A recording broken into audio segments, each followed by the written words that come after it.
किसी शहर में विपिन नाम का एक खरगोश बच्चा रहता था और उसकी बहन अवनी गीदड़ भी रहती थी। एक दिन दोनों बाहर से भागते हुए घर में घुस गए और चिल्लाने लगे, मम्मी बचाओ, भैया मुझे मार रहे हैं, मुझे बचाओ मम्मी, ये मेरे बालों को खींच रहे हैं और मुझे बहुत परेशान कर रहे हैं। अरे तू आज कहाँ कहाँ भागेगी, तुझे मम्मी और पापा में से आज कोई भी नहीं बचाने वाला। सब अपना अपना काम कर रहे हैं, इसलिए तुम्हारी बात कोई नहीं सुनने वाला है आज। तभी अंदर से उनकी मम्मी पुष्पा लोमड़ी आती है। अरे तुम दोनों कभी भी बिना लड़े झगड़े नहीं रह सकते क्या? जब देखो बस लड़ते ही रहते हो। जो भी मेहमान आता है उसे भी तुम परेशान करके रख देते हो। मम्मी हम दोनों तो बस खेल ही रहे थे। नहीं मम्मी, ये खेल नहीं रहे थे, ये तो मुझे मार रहे थे, मेरे बालों को नोच रहे थे। देखो ना मेरे बालों की हालत कैसी कर दी है। तुम दोनों चुपचाप से जाकर टीवी देख लो और मुझे अभी परेशान मत करो। मुझे अभी बहुत काम करना है, इसलिए मुझे काम करने दो, समझे ना? अब लड़ाई मत करना, वरना दोनों को एक एक चपाट मार दूंगी। हाँ मम्मी, हम दोनों टीवी देख लेंगे, आप जाओ और अपना काम कर लो। दोनों जाकर टीवी देखने लगते हैं। तभी दोनों रिमोट लेने के लिए लड़ने लग जाते हैं और एक दूसरे से रिमोट छीनना शुरू कर देते हैं। लो रिमोट मुझे दो, मैं स्पाइडरमैन की मूवी देखूंगा। नहीं, मुझे तो कार्टून देखना है, मैं तुम्हें रिमोट नहीं दूंगी, मुझे वो मूवी नहीं देखनी, वो सड़ी हुई सी मूवी मुझे नहीं अच्छी लगती। इतना शोर मचाने की वजह से मम्मी बाहर आती है और बच्चों को डांटना शुरू कर देती है कि तभी वहाँ से उनके पापा ऋतिक सियार आते हैं और उसके साथ एक लड़की भी आती है। बच्चों चलो मेरे सवाल का जवाब दो, ये लड़की कौन है? दोनों बच्चे अपना दिमाग लगाकर सोचने लग जाते हैं, मगर फिर भी वे उन्हें याद नहीं आता है कि आखिर वह लड़की कौन है। वे दोनों हार मान जाते हैं।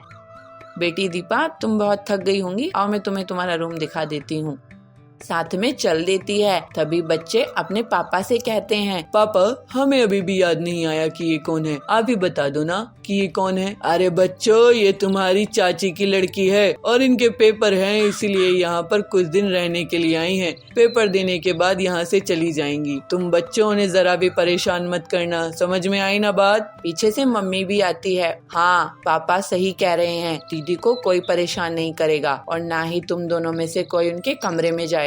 पर मम्मी, मैंने बोला ना परवर नहीं। चलो अब जाओ अपने अपने रूम में। दोनों बच्चे रात को चुपके से दीपा दीदी के कमरे में चले जाते हैं, लेकिन तभी उनकी मम्मी आ जाती है और दोनों को डांट कर भगा देती है। और अब विपिन और अवनी दोनों ही सोचने लगते हैं कि आखिर वह अपनी नई दीदी से कैसे बात करें। उनकी मम्मी तो उनसे मिलने भी नहीं दे रही है। अरे बच्चों, मैं हूँ तुम्हारी दीदी, शांत रहो, किसी से बताना मत कि मैं तुम्हारे रूम में आई हूँ तुम्हारे साथ खेलने के लिए। हम किसी को भी नहीं बताएंगे। मगर दीदी आपकी पढ़ाई का क्या? आपका तो पेपर है ना? मैंने पढ़ाई कर ली है और मैंने सब याद भी कर लिया है। अब मैं तुम्हारे साथ खेल सकती हूँ। तो बताओ, तुम मुझे अपने साथ खिलाओगे?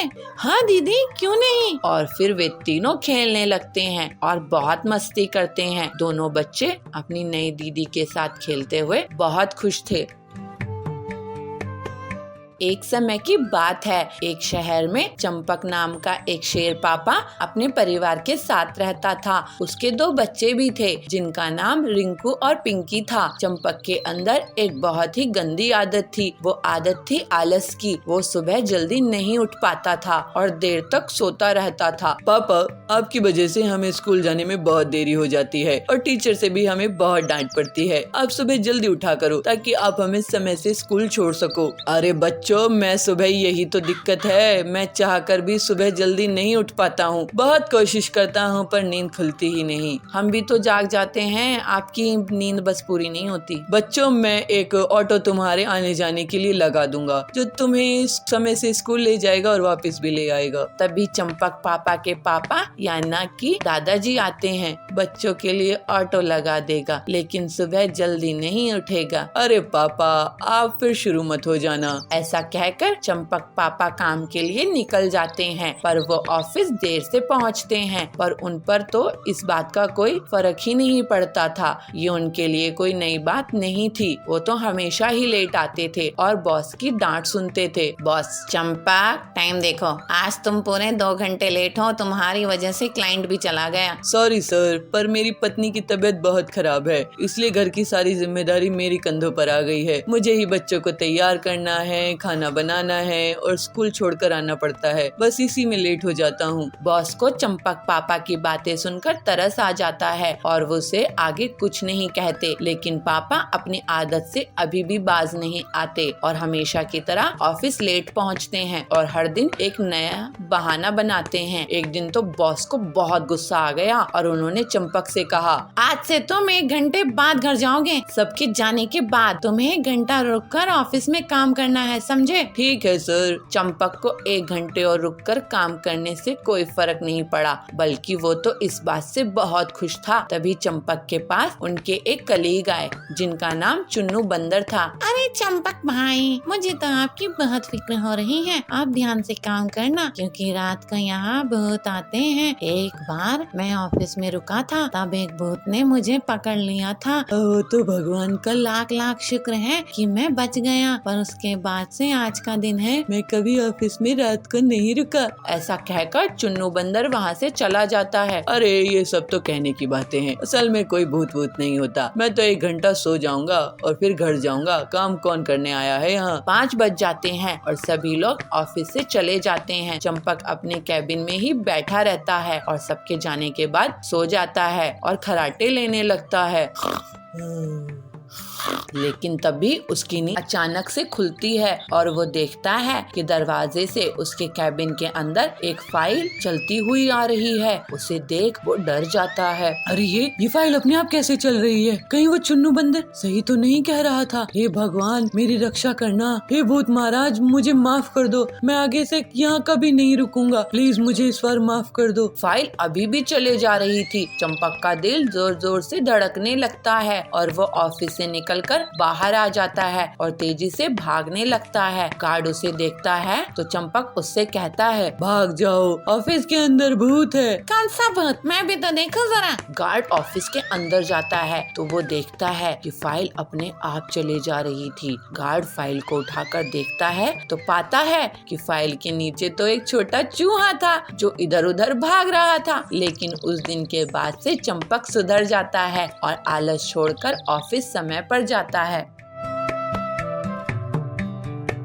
महाबलीपुर गांव के जंगल में सुंदरी कवि समोसे बेचा करती थी। उसकी दुकान बहुत अच्छे से चलती थी और ग्राहकों की हमेशा से भीड़ लगी रहती थी। ऐसे ही बहुत समय तक काम करते हुए उसने बहुत पैसे कमाए और काफी पैसा बचाकर छोटे घोंसले से एक बड़ा घोंसला खरीद ली। उस दिन से उसको बहुत घमंड हो गया। एक दिन उसकी दुकान में एक ग्राहक आया। दीदी, मुझे 2 समोसे दो और हिसाब खाते में लिख लो। कैसा हिसाब? आज से उधार बंद। और हाँ, अब से समोसे 20 रुपए प्लेट नहीं मिलेंगे, बल्कि 40 रुपए प्लेट मिलेंगे, समझे कि नहीं? अरे सुंदरी दीदी, आप ऐसे कैसे बात कर रही हो? मैं तो आपको रेगुलर ग्राहक हूँ, आपको हर 15 दिन में पैसे दे देता हूँ। हाँ, मेरी ही गलती थी जो मैं तुम जैसे गरीब लोगों को सस्ते दामों में समोसे बेचा करती थी। अब दीदी दीदी करना बंद करो और पैसे रखो। इस तरह से सुंदरी बहुत घमंडी हो चुकी थी और वो गरीब ग्राहकों से पहले पैसे रखवाती, बाद में समोसे देती थी। जंगल के पक्षियों के पास और कोई समोसे की दुकान नहीं थी जिसका सुंदरी फायदा उठा रही थी। फिर कुछ महीनों के बाद उसकी दुकान के सामने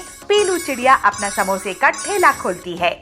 उसकी दुकान चलती देखकर सुंदरी उसे झगड़ा करने के लिए चली जाती है। पीलू चिड़िया, तुम मेरे ठेले के सामने समोसे क्यों बेच रही हो? कहीं और जाकर बेचो, नहीं तो मुझसे बुरा कोई नहीं होगा। अरे सुंदरी दीदी, तुम मुझ पे गुस्सा क्यों हो रही हो? मैं तो एक गरीब चिड़िया हूँ, तुम्हारे अनुभव के सामने मेरी क्या औकात? वैसे भी मेरे ठेले के कारण तुम्हें ही ज्यादा फायदा होगा। तुम्हारी ज्यादा बड़ी दुकान है, मेरा छोटा सा ठेला है। पीलू की बातें सुनकर सुंदरी वहाँ से चली जाती है। पीलू अपने ग्राहकों के साथ बहुत अच्छे से बात करती थी, जबकि सुंदरी बहुत घमंड से। जल्द ही पीलू की दुकान में भीड़ लगने लगी, क्योंकि वो समोसों को सिर्फ 15 रुपए में बेचा करती थी। ये पीलू तो बहुत ही चालाक निकली। इसकी दुकान से ग्राहक खींचने होंगे। मैं अपना दाम कम नहीं कर सकती, लेकिन मैं अपने समोसे बड़े कर सकती हूँ। लेकिन अगर मैं बड़े समोसे बनाऊंगी तो मुझे ज्यादा तेल लगेगा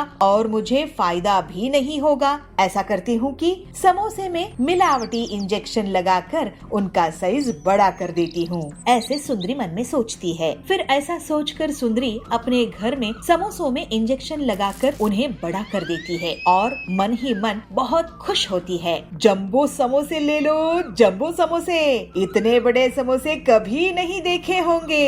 ऐसे अपनी दुकान में बैठ के चिल्लाती रहती है। जंगल के पक्षी सुंदरी की आवाज सुनकर उसकी दुकान की तरफ भागते हैं और समोसों का साइज देखकर आश्चर्यचकित हो जाते हैं और सिर्फ कुछ ही मिनटों में सुंदरी की जंबो समोसे बिक जाते हैं। देखा पीलू चिड़िया, मुझसे पंगा लेने का नतीजा।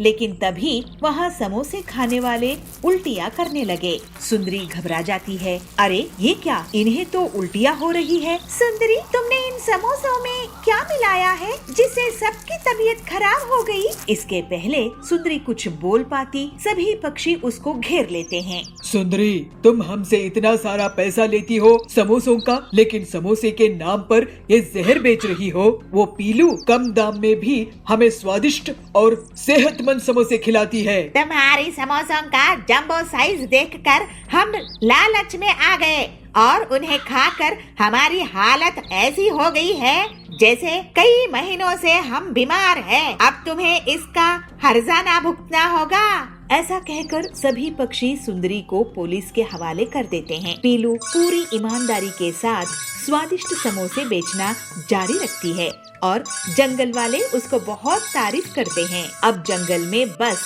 उसी की समोसे की दुकान थी। पीलू और बाकी लोग अब हंसी खुशी रहने लगे। एक नगर में रिंकू खरगोश और भल्लू भालू रहते थे। दोनों में बहुत अच्छी दोस्ती थी। रिंकू को जंगल में जाने का काम पड़ता था। वहाँ पर एक चालाक और बदमाश पिग्गी रहता था। वो खरगोशों को लेकर शेरा को बेच देता था। पिग्गी जंगल में मिलने वाले खरगोशों को रास्ता भटका देता था और फिर उन्हें पकड़ लेता था। ऐसे ही एक दिन भल्लू और रिंकू जंगल में गए। भल्लू एक पेड़ के नीचे बैठ गया और रिंकू आगे चला गया। पिग्गी उसको छुप कर देखता है। वाह, ये तो बहुत ही अच्छा शिकार है। और पिग्गी रिंकू के पास जाता है। अरे खरगोश भाई, कहाँ घूम रहे हो? मैं तो किसी काम से आया हूँ। आप कौन हैं? मुझे लगता है आप रास्ता भटक गए हैं। मैं यहाँ पर सबकी मदद करता हूँ, खासकर खरगोशों की।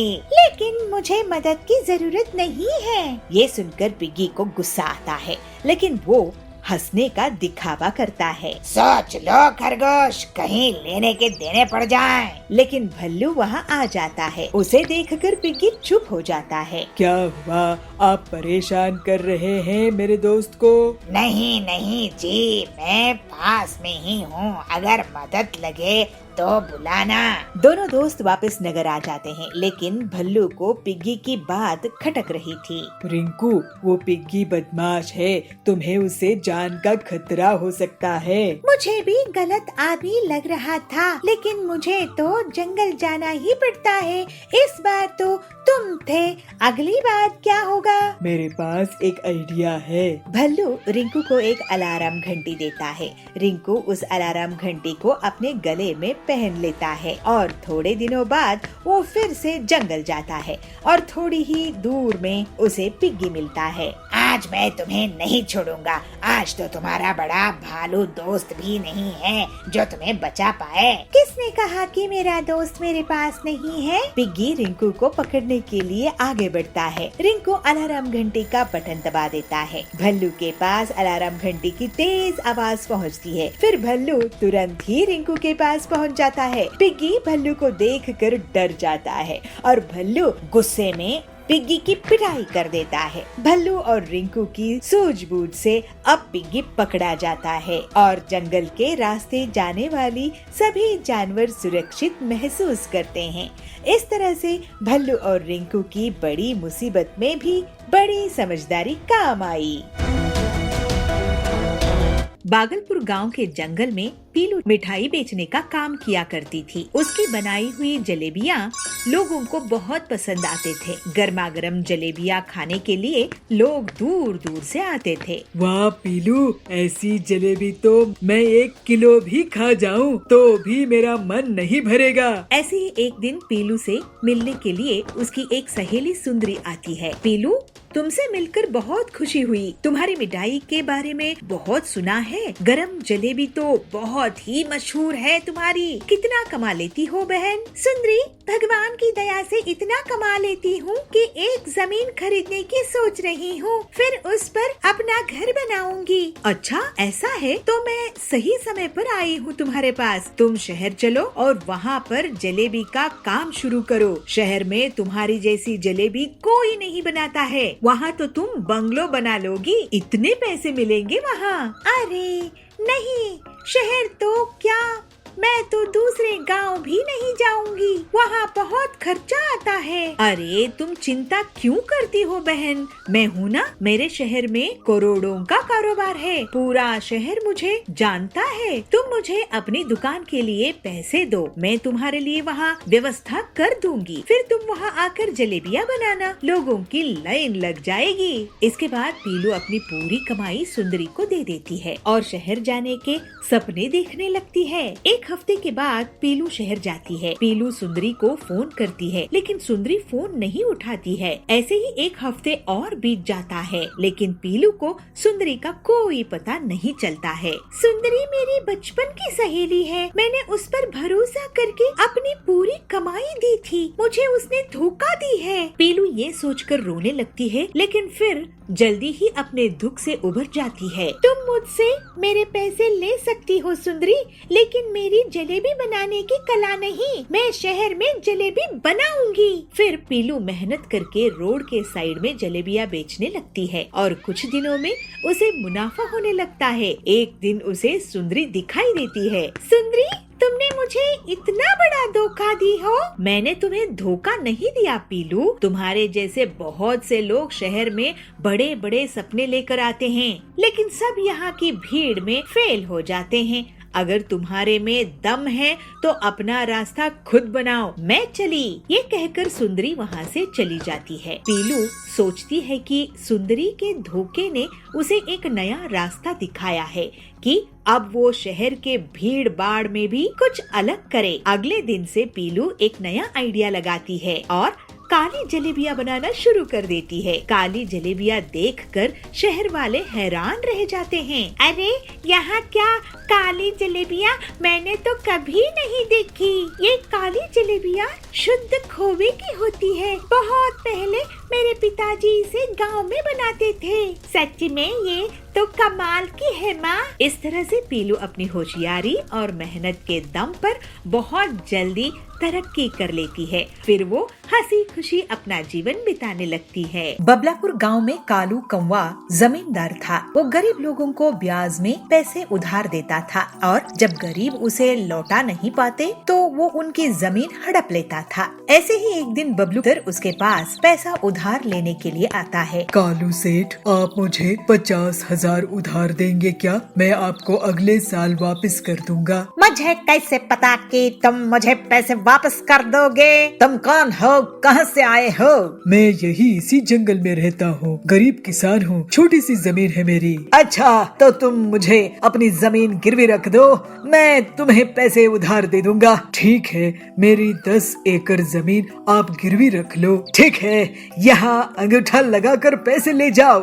फिर बबलू उन पैसे से बहुत मेहनत करके खेत में फसल उगाया। इस बार उसकी अच्छी फसल हुई थी। ऐसे ही एक दिन कालू उसकी खेत के पास से निकलता है। अरे, ये खेत किसका है जिसमें इतनी लहलहाती फसल उग रही है? यह खेत बबलू का है सेठ जी, उसी बबलू का जिसने आपसे उधार लिया है। अरे वाह, इसका मतलब ये जमीन और ये फसल और इसके पैसे मेरे ही हुए। फिर कालू बबलू से मिलता है। क्यों बबलू, इस बार तो तुम्हारी फसल बहुत अच्छी आई है। जी कालू भाई, मैं आपको फसल बेचकर आपके पैसे लौटा दूंगा। ठीक है, ब्याज मिलाकर 2 लाख होगा। क्या? लेकिन मैंने तो बस 50,000 ही लिए थे। हाँ, तो ब्याज चढ़ा के 2 लाख हुए ना। ये तो अन्याय है कालू जी, फालतू की बात मत करो, नहीं तो मैं तेरा घर भी हड़प लूंगा।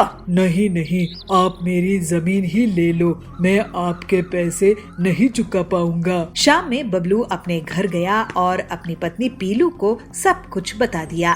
मैं उसे देखती हूँ, आप चिंता मत कीजिए। पीलू अपनी सहेली सुंदरी के साथ एक प्लान बनाती है। दोनों सहेलियां एक छोटे से खेत में एक पानी का फव्वारा लगाते हैं और ऐसा जुगाड़ करती है कि उसमें से हीरों की बौछार हो। कालू तक ये बात पहुंच जाती है कि एक फव्वारे से हीरे निकल रहे हैं। बेलो, सुंदरी, क्या इस फव्वारे से हीरे निकल रहे हैं? हमने तो हीरे अभी देखे हैं। सेठ जी, आप खुद ही देख लो कि हीरे है कि नकली। वैसे सेठ जी, आपको बता दूं कि कल शहर से बहुत बड़े हीरे के व्यापारी आए हैं जो इस जमीन को खरीद लेंगे अगर उन्हें हीरे मिले तो। ऐसा क्या? तो एक बार मुझे दिखाओ, हीरे है कि नहीं। चलाओ फव्वारा। फिर पीलू और सुंदरी फव्वारा चलाते हैं और उसमें से सच में हीरे निकलते हैं। अरे, ये तो सही में हीरे ही है।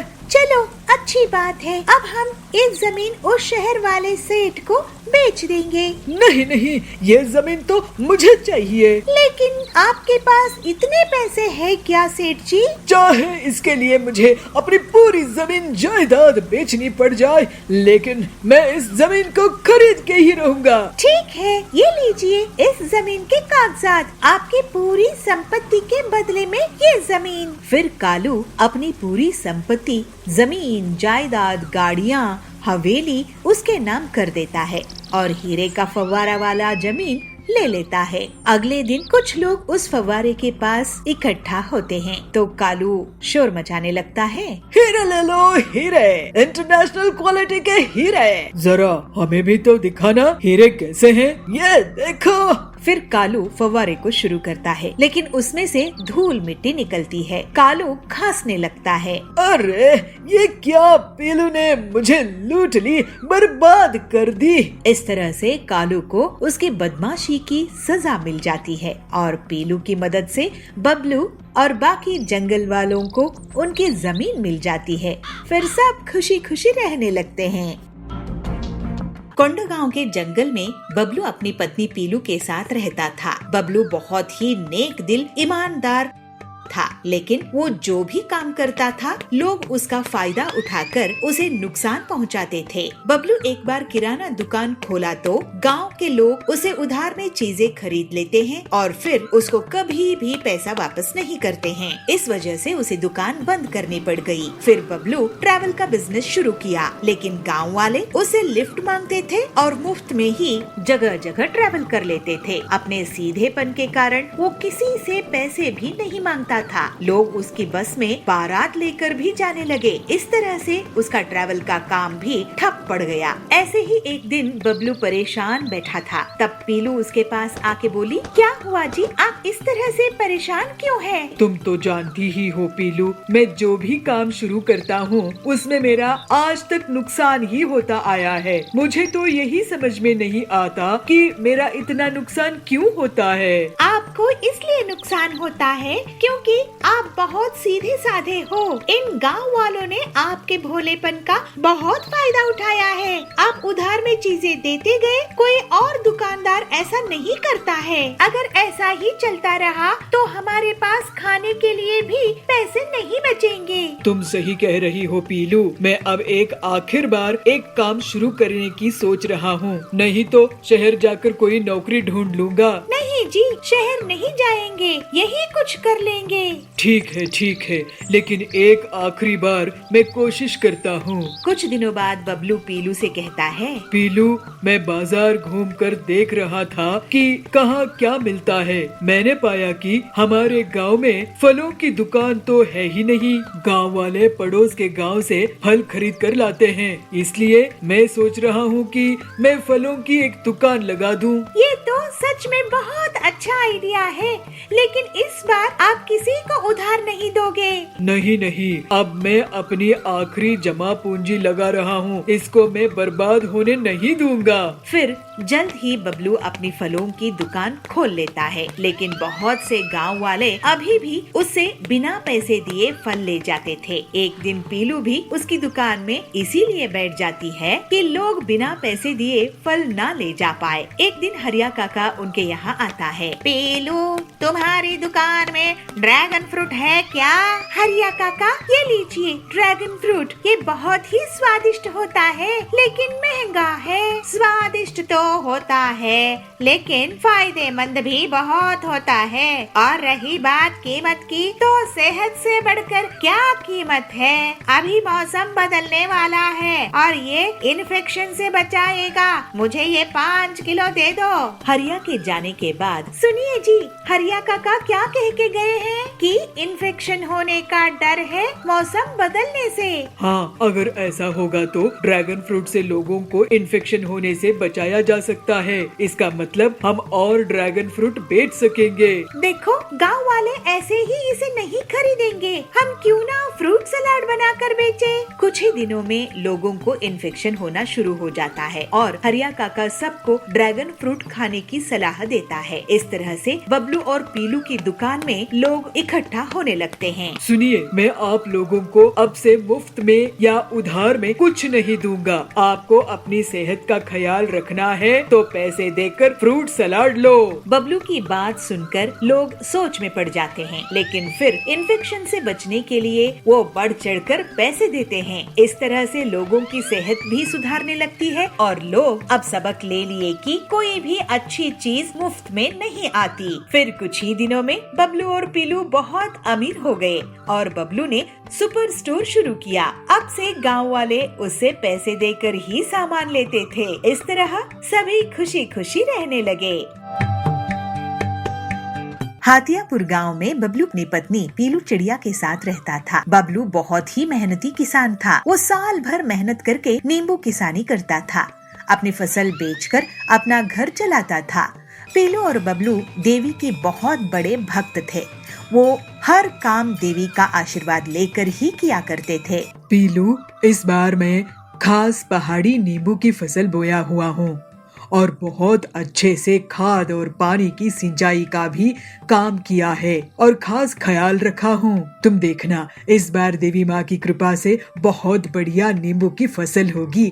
हमारे सारे दुख तकलीफ हमेशा के लिए मिट जाएंगे। देवी जी करे ऐसा ही हो, नहीं तो अगर पिछली बार की तरह हमारी फसल बर्बाद हो गई तो हम जीने लायक ही नहीं बचेंगे।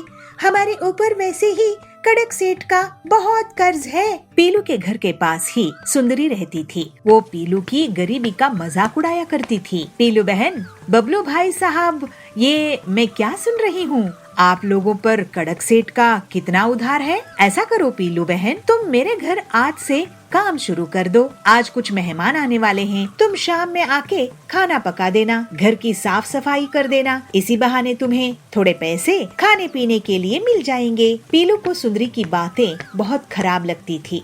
वो हर बार उनकी गरीबी का मजाक उड़ाया करती थी। ऐसे ही एक दिन बबलू अपने खेत जाता है। वो देखता है कि उसकी नींबू की फसल बहुत बड़ी हो गई है, लेकिन जब वो एक पौधे को निकाल कर देखता है तो पता चलता है कि उसमें नींबू नहीं उगे हैं। इसी तरह से सारे पौधे चेक करता है, लेकिन किसी में भी नींबू नहीं उगे होते हैं। बबलू उदास होकर अपने खेत में बैठ जाता है। मेरे खेत में नींबू क्यों नहीं उगे हैं? ऐसे तो मैं बर्बाद हो जाऊंगा। मेरे खेत में फसल क्यों नहीं उग रहा है? ये बंजर जमीन भी तो नहीं है, लेकिन हर बार फसल बेकार हो जाता है। हे देवी माँ, ये कैसी परीक्षा ले रही हो हमारी? अब आप ही इस मुसीबत से बाहर निकालो, नहीं तो मेरा और पीलू का जीव आप ले लो। हम वैसे कर्ज के कारण नहीं जी पाएंगे। ऐसा सोचकर बबलू रोने लगता है, लेकिन जैसे ही उसके आंसू उसकी फसल में गिर जाती है तो अचानक से खेत में सोने की नींबू उग जाते हैं। नींबू की चमक झलकने लगती है। तो बबलू उन्हें देखता है। हे देवी माँ, आपकी बहुत कृपा है। आपने मेरा और मेरी पत्नी का जीवन बचा लिया। आपका बहुत बहुत शुक्रिया। मेरे खेत में तो सोने के नींबू आ गए हैं। अब मेरा उधार चुक जाएगा और गरीबी दूर हो जाएगी। फिर बबलू एक बोरी में सोने के नींबू भर लेता है। बबलू एक सोने का नींबू बेचकर घर का राशन ले आता है और पूरा कर्ज भी चुका देता है। लेकिन वो सोने के नींबू वाली बात पीलू को नहीं बताता है। एक दिन सुंदरी उसके घर आती है। क्या हुआ, इस बार तुम लोग नींबू की फसल नहीं बेच रहे हो क्या? इस बार भी तुम्हारी फसल बर्बाद हो गई है। ऐसा है तो तुम लोग तो सड़क पर आ जाओगे। नहीं, इस बार फसल बहुत अच्छी हुई है, देवी माँ की कृपा से सुंदरी बहन। नहीं नहीं पीलू, बबलू इस बार फसल बेचने के लिए बाजार गया ही नहीं। अब तुम ही सोचो तुम्हारा आगे क्या होगा। बबलू जब घर लौटता है तो पीलू उससे पूछती है। बबलू जी, पड़ोसन कह रही थी कि आप इस बार शहर के जंगल में नींबू बेचने के लिए नहीं गए थे। अगर हमारी नींबू की फसल ही नहीं हुई है तो आपने घर का राशन कहाँ से लेकर आए हो और अपने तो पूरे कर्ज भी चुका दिए हो। इसके बाद बबलू पीलू को सोने के नींबू से भरी हुई बोरी दिखाता है। खिड़की से सुंदरी भी उस सोने की नींबू की बोरी देख लेती है। अरे, इनके पास तो बोरी भरकर सोना है, ये तो मेरे कब्जे में होना चाहिए। ऐसे सोचकर वो उनके घर चली जाती है। तुम दोनों गरीबों को खाना नसीब नहीं हो रहा होगा, ऐसा करो तुम मेरे घर खाना खाने के लिए आ जाओ, ऐसे बोल के जाती है। सुंदरी को पीलू और बबलू मना नहीं कर पाते और उसके घर चले जाते हैं। वहाँ सुंदरी उन्हें बहुत बड़ी थाली परोसकर लाती है और उन्हें खाने के लिए दे देती है। जब दोनों पति पत्नी खा रहे होते हैं तो वो चुपचाप उनके घर चली जाती है और सोने के नींबू चुराने की कोशिश करती है। लेकिन जैसे ही वो नींबू उठाती है, एक नींबू पत्थर में बदल जाता है और उसके पैर में गिर जाता है। उसके चीखने की आवाज सुनकर पीलू और बबलू वहाँ आ जाते हैं। सुंदरी वहाँ से भाग जाती है। तभी तो मैं सोचूं कि हमेशा हमारी गरीबी का मजाक उड़ाने वाली हमें आज खाना क्यों खिला रही है। ये हमारे पीछे हमारे सोने की नींबू चुराना चाहती थी, लेकिन देवी माँ की कृपा से ये सब बच गए और उसका छुआ हुआ नींबू पत्थर में बदल गया। उसकी तो टांग ही टूट गई है। लालची सुंदरी को सबक मिल गया होगा। ये सुंदरी बहुत लालची है। इसके पास सब कुछ है लेकिन ये लालच करना नहीं छोड़ती है। इसी वजह से इसको सजा मिली। हाँ बबलू जी, आप सही कह रहे हैं, लेकिन ये नींबू जब तक हमारे घर में रहेंगे ये सुरक्षित नहीं रहेंगे। इनके चोरी होने का डर बना रहेगा। चलिए इन्हें खेत में गाड़ कर छुपा देते हैं। फिर दोनों पति पत्नी खेत में सोने की नींबू को छुपा देते हैं। बंटी और पीलू बहुत सरल स्वभाव के देवी के भक्त थे और जीवन में बहुत मेहनती और ईमानदार थे। इस वजह से उसकी शुद्ध भावनाओं से देवी खुश होकर उन्हें आशीर्वाद दी। बंटी के निकले हुए आंसू से सोने के नींबू खेत में उग गए थे। वहीं दूसरी तरफ सुंदरी का मन काला था। इसी वजह से उसके छूते ही सोने का नींबू पत्थर में बदल गया और उसी के पैर पर गिरकर उसका पैर तोड़ दिया। अब बबलू और पीलू की गरीबी दूर हो गई थी और वो दोनों देवी की भक्ति करते हुए खुशी खुशी रहने लगे।